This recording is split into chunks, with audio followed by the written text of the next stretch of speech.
watched 1973's AMARCORD, written and directed by Federico Fellini. My favorite movie of all time. That's your favorite movie of all time? It's got to be up there with Mulholland Drive and like a couple others, but yeah, in that category of like, I'll watch this movie when anytime anyone wants to watch this, I'll watch it. It is so impactful in my life and how I see movies. I love what he has to say about this. I love how mature Fellini is at this stage of his life, and just as a director, what he's able to accomplish just looks so effortless. God, he really puts together such a good movie here. Yeah, definitely in my top 3 Fellini movies that I've seen. Mm-hmm. You know what I mean? Like, I've seen AMARCORD a couple times now. Great movie. Like, it's him on a new level from his previous pictures. Like, it's a new jump for him in a way, you know? Yeah. Like, when you think about his whole career before this, it's like everything that's great about a Fellini movie put together in AMARCORD. Mm-hmm. But he tells like this very wholesome coming-of-age story set in fascist Italy in the early 1930s. Yeah. When he grew up. You know what I mean? This is a totally different time in history that we understand. Mm-hmm. And to think that when he was making movies post-World War II, you know what I mean? Like, he was part of the whole neorealist movement. Mm-hmm. And then this is like his actual like period piece about Italy in that time. His life, yeah, how he grew up. I think it's so interesting. So AMARCORD means I remember, which I think is so beautiful because it really is like kind of autobiographical about him and about his friends when they were growing up. Mm-hmm. It's so interesting comparing this to his early work of I Vitelloni, because I feel like they're so similar. It's like they're shot in the same place, right? He's so much more mature and he has so much more perspective on life by the time he makes AMARCORD, that he's able to zoom out from his life as a young man to the full picture of his life growing up. And he's able to encompass this movie with feelings of all kinds of people in the town and all different characters. It's just so wholesome in a way. Yeah. Like, the movie's about a kid growing up in the early 30s in this town. It's based on Federico Fellini's friend that he grew up with, basically, and it takes place 1 year in his life. And you start at the end of the school year, right? And then we go to the spring of the next year, and we see like the 4 seasons unfold in his kind of this year, and we see the life of his family and like what he goes through, and kind of him kind of coming of age in this. In this town. But also all the characters add to it. It's not honed in on one character, you know? It's just this like crazy ensemble of the whole town that make up this crazy fun place, you know?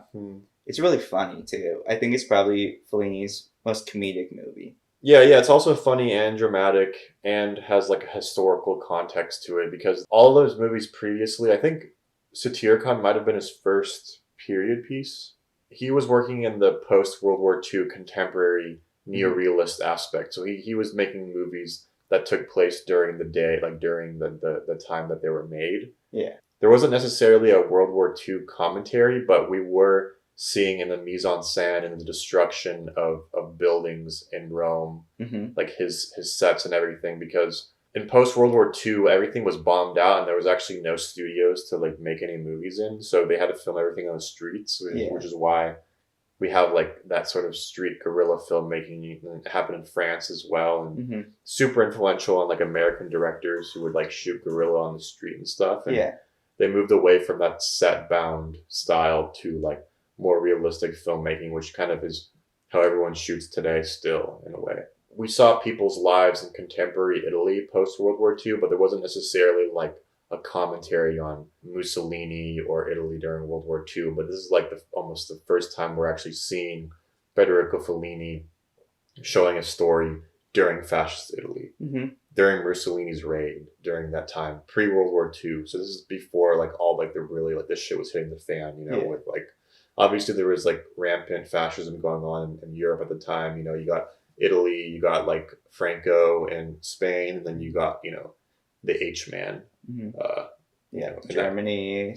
That was going on. It's really interesting too, because it's more of a backdrop for the film.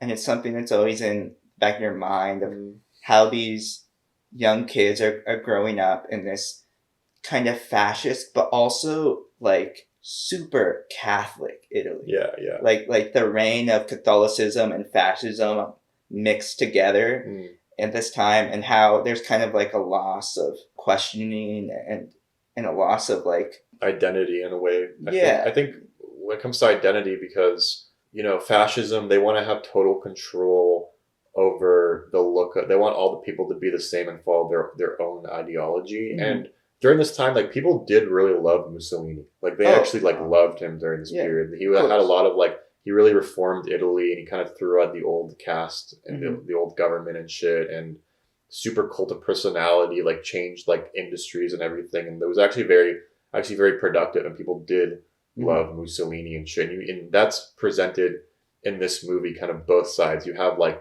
all of his like followers like cheering for him, all the women like love Mussolini, they want to like marry him and stuff. And then you get that other side of it where not everyone agrees with it. And we see the consequences for that, because the main character's father is anti-fascist guy. Yeah. And he plays a prank on the fascists by putting up a phone. What are those things called? The speakerphone thing? Yeah, it's like a phone. No. The vinyl speaker player? What do you call that? Yeah, I don't know what you call it. Fuck, dude. Yeah. One of those things where you can play a record on, and it has the fucking trumpet at the top of it. What do you call it? I don't know, like something phone.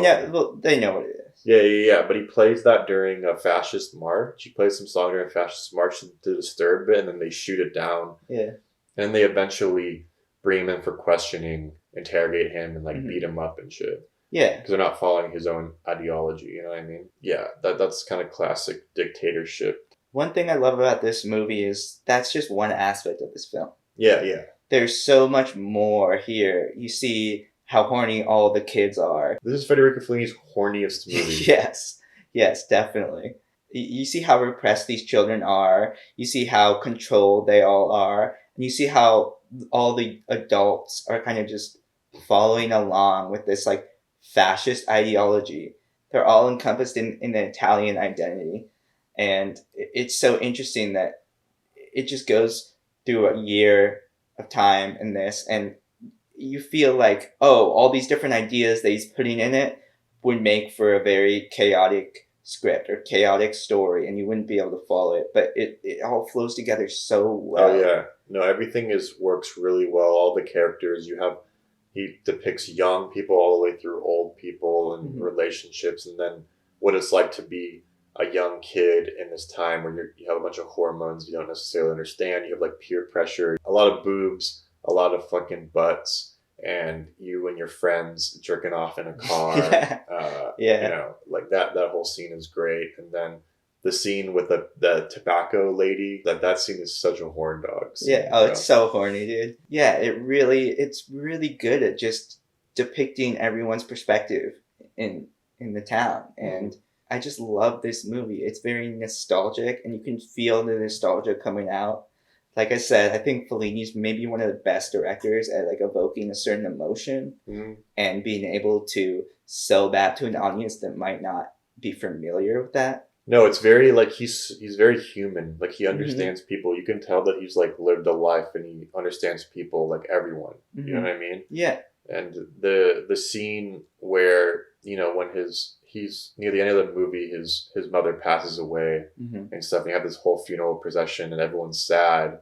But then there's that shot of little kid in the cart, like going like, and it's like totally inappropriate for that time. But like this kid is just like doesn't even know what's going on. He's just like a fucking kid, and his little cousin, like that. But that is so real too. You know what I mean? Like that it's not you're always going to be sad when you're grieving. Like there's going to be moments where you're happy, and like moments where your cousin's silly, you know, like it really feels so human. It's not put on for anyone other than himself, and he's sharing it with the world, and that's so cool. You know, he's such a master director at that period, 1973, that he can make this amazing movie and pull it off. Yeah, and this is like after the cultural revolution of film, you know what I mean?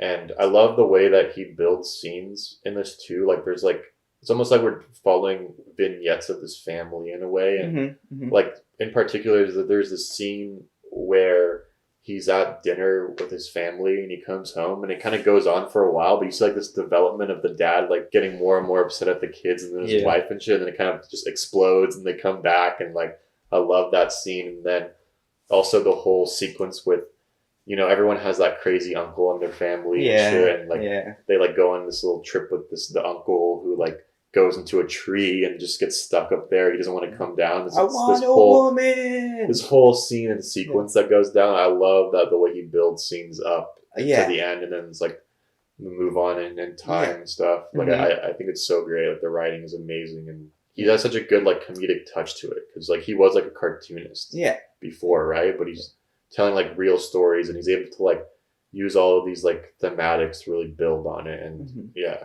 I love the feeling of like everyone knows everyone in the small town, and new people come in, like you everyone knows like, oh, who are these new women that are coming in, you know? And when they have like the bonfire at the beginning, it's just, you see like how everyone interacts with everyone. I love the way he builds scenes. The vignettes are so like, that's such a perfect word for what he does here. The scene in the mist at the beginning where the grandfather is like leaving, and then the little kid like sees the bowl, and then you see Titta and his friends like dancing to the music that's not playing. There's something so beautiful about that. Just kids in a small town, people in a small town living life, you know? Yeah. And this is like, it reminds me a lot of Fanny and Alexander. Yeah, and one of the reasons I love Fanny and Alexander too. Yeah, this is a direct comparison to Fanny and Alexander, because this is like both their last great masterworks, their last great masterpieces that they came up with. It's an accumulation of all their work put into one movie, like everything that was great about all their movies put into one movie. With Fanny and Alexander, Lars von Trier says it's like a highlight reel of everything that was great in the one movie, but it works for me, you know what I mean? Like Fanny and Alexander is my favorite Ingmar Bergman movie, and that's a movie you can show to anyone, because like sometimes like maybe Federico Fellini or Ingmar Bergman, you can't show like a regular pleb like persona, you know what I mean? You can't just show someone like Little Dolce Vita or like 8.5 or something like that, you know what I mean? But you can show anyone AMARCORD, you can show anyone Fanny and Alexander. It has a sort of mainstream appeal, but still like artistically great. Yeah. Artistically great and a period piece. I think it was Picasso that said, like, I studied my whole life to learn how to draw like a child again or something.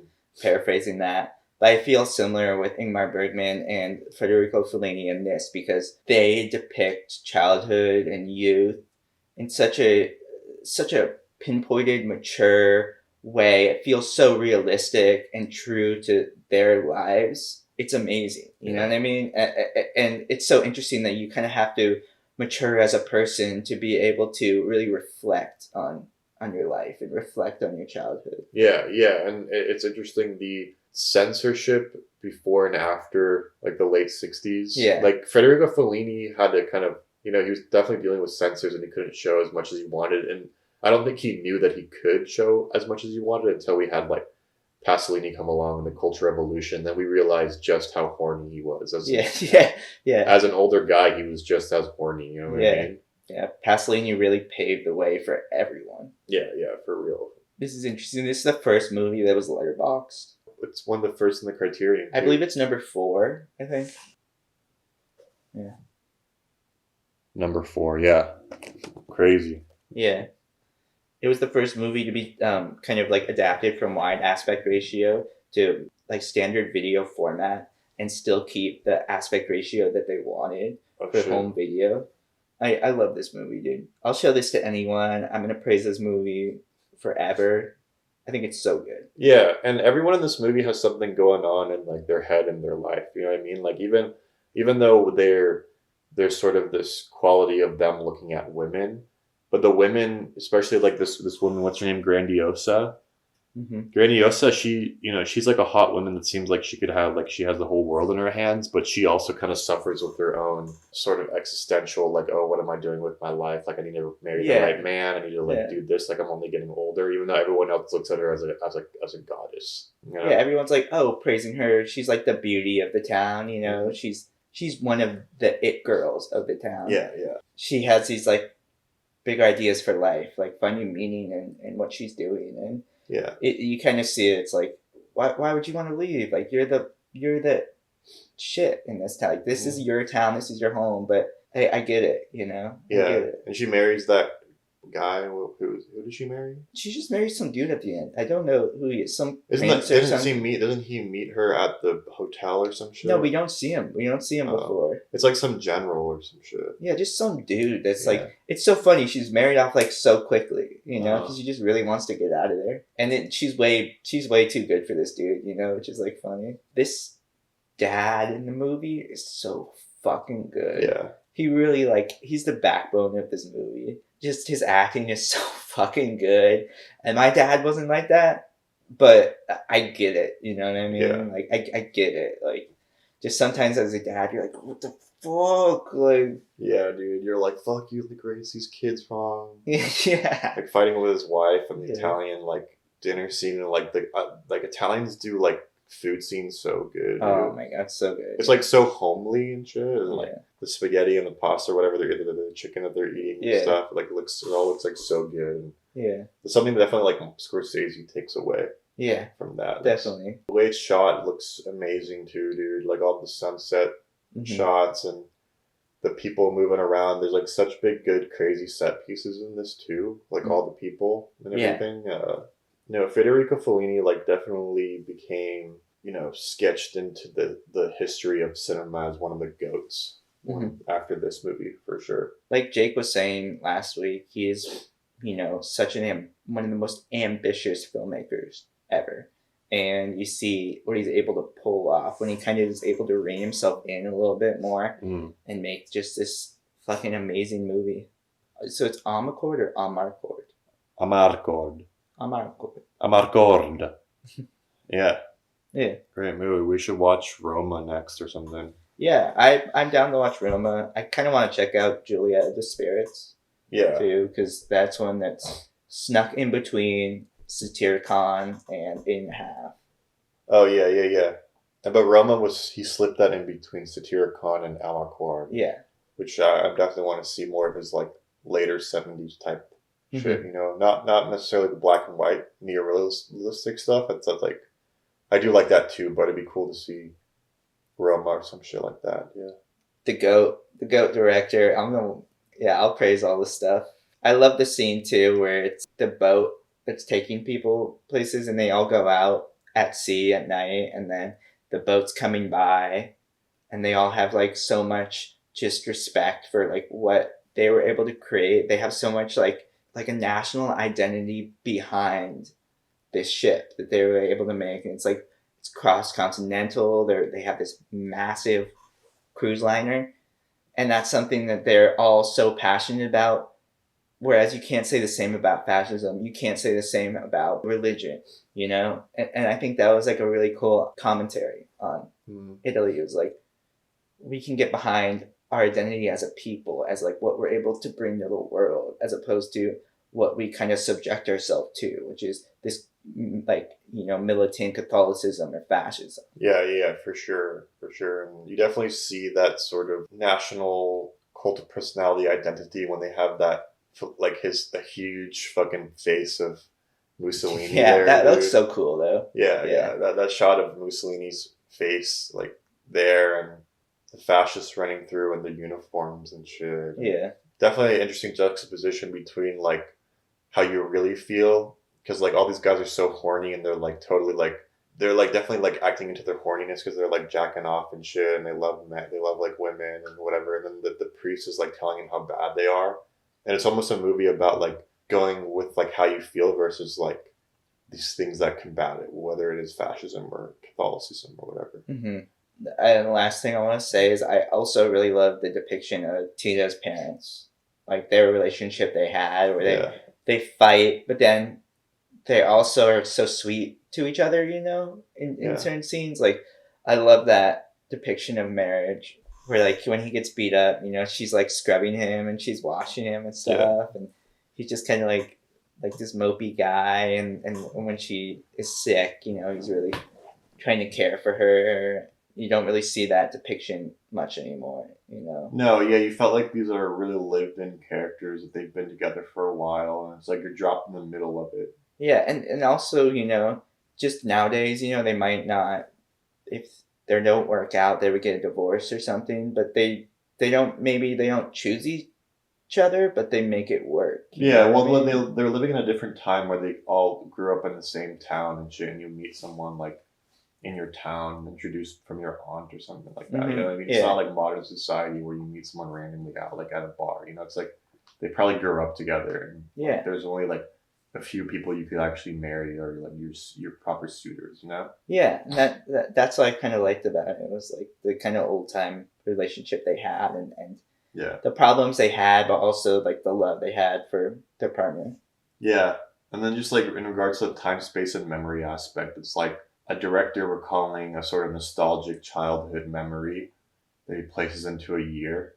I think that's a very cool way of showing it. Yeah, it is. I really like that. Mm-hmm. Yeah. If you guys like my takes, I think you'll love this movie. AMARCORD.